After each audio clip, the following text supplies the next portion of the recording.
এইভাবেই মুসলমানদের বিরুদ্ধে শক্তি প্রয়োগ করছিল। একদিকে বাহিনীও পাঠালো, আর একদিকে জাদুও প্রয়োগ করলো, যাতে মুসলিম বাহিনী মনোবল হারিয়ে ফেলে, ছত্রভঙ্গ হয়, বিশৃঙ্খলা হয়। জিহাদ হলো, শহীদ হলো, অনেক মুসলমান রক্ত ঝরালো, কিন্তু বিজয় আর আসলো না। এক পর্যায়ে মুসলমান পরাজিত হয়ে ফিরে যেতে বাধ্য হলো। শেখ বুরহানুদ্দিন রহমতুল্লাহ আলাইহি তো মনে বড় কষ্ট, আত্মীয় স্বজন সব শেষ, দুধের বাচ্চাটাও শেষ, স্ত্রীও শেষ, কার কাছে যাবেন, কই তিনি ফিরবেন? তো এখানে যেহেতু সমাধান পান নাই, তাহলে সর্বশেষ তার কাছে ভরসা, শেষ ঠিকানা যে দুনিয়ার বুকে। তিনি এখন চলে গেলেন দিল্লির বাদশার কাছে। দিল্লির তখন বাদশা ছিলেন ফিরোজ শাহ তুগলক, সুলতান আলাউদ্দিন ফিরোজ শাহ তুগলক রহমতুল্লাহ আলাইহি। তার কাছে চলে গেলেন, গিয়ে বাদশারে বিস্তারিত কাহিনী বললেন। বাদশাহ বললেন, ঠিক আছে, ওরে একটা চরম শিক্ষা দিতে হবে। বাহিনী একটা পাঠিয়ে দিলেন সেকান্দার গাজীর নেতৃত্বে, কিন্তু বাহিনী আর গন্তব্যে আসতে পারলো না। মোটামুটি রাস্তা আসার পরে যে কোনো এক ঝামেলার কারণে, কি ঝামেলা আমার জানা নাই, যে কোনো এক ঝামেলা, ইতিহাসে আমি বিস্তারিত বর্ণনা পাই নাই, তারা আর গন্তব্যে না এসে আবার ব্যাক করে চলে গেলেন। এবার তিনি ভাবলেন সেনাপতি পাল্টে দেই, সেকান্দার গাজী বাদ। এখন তিনি সেনাপতি বানালেন। সিলেটে গেলে তার কবর আপনারা দেখে আসতে পারবেন। সৈয়দ নাসির উদ্দিন সিপাহ সালার রহমতুল্লাহ আলাই, নাসির উদ্দিন সিপাহ সালার রহমতুল্লাহ আলাই। সিপাহ সালার মানে হলো সেনাপতি। বাদশাহ আদেশ দিলেন, তুমি যাও, তুমি গিয়ে রাজা গৌর গোবিন্দকে শিক্ষা দিয়ে আসো, মুসলমানের রক্তের বদলা নিয়ে আসো। তিনি ভাবলেন যাবই তো, যাওয়ার আগে শায়েখের কাছ থেকে একটু দোয়া নিয়ে যাই, কারণ মুসলমান লড়াই করে শুধু দুনিয়ার শক্তি দিয়ে না, বাহ্যিক শক্তি দিয়ে না, মুসলমান আসলে লড়াই করে রুহানি শক্তি দিয়ে, ইমানি শক্তি দিয়ে। এজন্য দুইটাই লাগে। সুলতান মোহাম্মদ আল ফাতেহ যখন তুরস্ক জয় করেছিলেন, কনস্টান্টিনোপল জয় করেছিলেন, তার সেই ঐতিহাসিক যুদ্ধে একদিকে তো বিশাল বাহিনী নিয়ে গিয়েছেন, আর একদিকে বাহিনীতে তার শায়েখ ও মুর্শিদকেও সঙ্গে নিয়ে গিয়েছেন। তো বুড়া শায়েখ আর মুর্শিদ কি করবে? তীর চালাবে না তরবারি চালাবে? কামান থেকে গোলা ছুড়বে না অন্য কোনো কাজ করবে? কিচ্ছু না। আরে সৈনিকরা লড়াই করবে, শায়েখ জায়নামাজে বসে দোয়া করবে। একদিকে সৈনিকের লড়াই আর আরেকদিকে আল্লাহওয়ালাদের দোয়া, দুটো যখন একসঙ্গে মিলবে বিজয় চলে আসবে ইনশাআল্লাহ।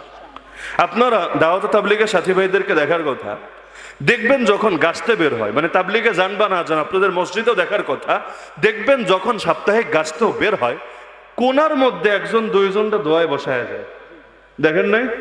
এবং এই ক্ষেত্রে মুরব্বী একজন, অথবা হুজুর একজন, অথবা এই টাইপের একজন। বাইরে হয়তো তারে দিয়ে খুব বেশি কাজ হবে না, বা অসুস্থ মানুষ অতদূর যেতেও পারবে না, কোনায় বসিয়ে দেয়, আপনি দোয়া করতে থাকেন। আচ্ছা কি হবে?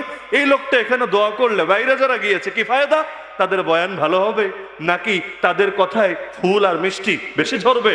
আসলে কিছু না। কিন্তু এই যে লোকটা কোনায় বসে আছে, সেই হলো পাওয়ার হাউস। পাওয়ার হাউস বুঝেন? এদিকে বাল্বও লাগালেন, এদিকে ফ্যানও লাগালেন, এদিকে মাইকও লাগালেন, লেকিন পাওয়ার হাউস থেকে কারেন্ট অফ করে দিল, বিদ্যুৎ অফ করে দিল, লাইটেও আলো আসবে না, ফ্যানও বাতাস দেবে না, মাইক থেকেও আওয়াজ আসবে না। খালি যদি পাওয়ার হাউস থেকে সংযোগটা দিয়ে দেওয়া হয়, সব কিছু ঠিকঠাক থাকবে। তো এখন আপনার এলাকায় গিয়েছেন, তাতে কি সাহায্য আসতে হবে কার থেকে? আরে ভাই, কার থেকে? আল্লাহর থেকে। তাবলীগ করেন বা না করেন, এখান থেকে কিন্তু শিক্ষার একটা উপাদান আছে।